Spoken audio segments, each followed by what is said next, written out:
नमस्कार दोस्तों, मैं किस्साबाज वाला लेकर आया हूँ विश्व विख्यात लेखकों की कहानियों का गुच्छा। दोस्तों, अगर हमारी कहानी आपको पसंद आए तो इसे लाइक, सब्सक्राइब और शेयर जरूर करें। तो आइए बिना देर किए शुरू करते हैं आज की कहानी। कहानी का शीर्षक है मोमबत्ती के आंसू। गलीस ताक पर जो शिकस्ता दीवार में बना था, मोमबत्ती सारी रात रोती रही थी।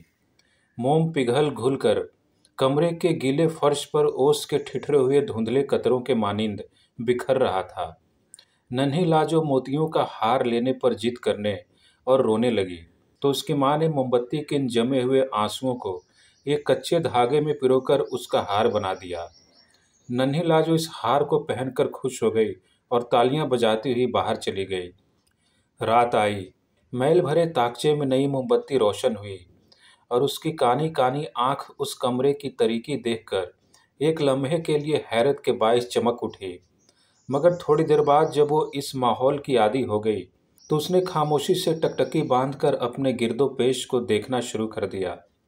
नन्ही लाजो एक छोटी सी खटिया पर पड़ी सो रही थी और ख्वाब में अपनी सहेली बिंदु से लड़ रही थी कि वो अपनी गुड़िया का ब्याह इस गुड्डे से कभी नहीं करेगी, इसलिए कि वो बदसूरत है।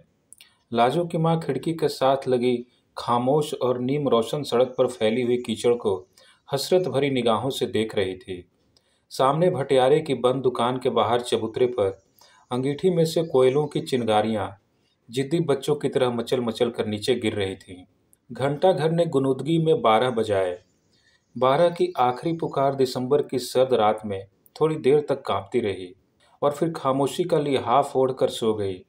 लाजो की माँ के कानों में नींद का बड़ा सुहाना पैगाम गुनगुनाया, मगर उसकी अंतड़ियां इसके दिमाग तक कोई और बात पहुंचा चुकी थी। दफतन सर्द हवा के झोंके से घुंघरूओं की मध्यम झंझनाहट उसके कानों तक पहुंची। उसने आवाज़ अच्छी तरह से सुनने के लिए कानों में अपनी समाअत की ताकत भरनी शुरू कर दी।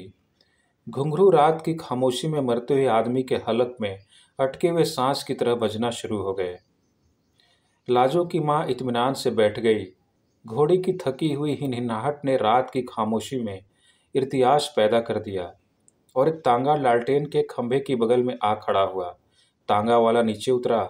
घोड़ी की पीठ पर थपकी देकर उसने खिड़की की तरफ देखा, जिसकी चक उठी हुई थी और तख्त पर एक धुंधला सा साया भी फैला था। अपने खुरदरे कंबल को जिस्म के गिर्द अच्छी तरह लपेटकर तांगे वाले ने अपनी जेब में हाथ डाला। 3.5 रुपया का करियाना था। इसमें उसने 1 रुपया 4 आने अपने पास रख लिए और बाकी पैसे तांगे की अगली नशिस्त का गद्दा उठाकर उसके नीचे छुपा दिया। ये काम करने के बाद वो कोठे की सीढ़ियों की तरफ बढ़ा। लाजो की माँ चंदू सन्यारी उठी और दरवाज़ा खोल दिया।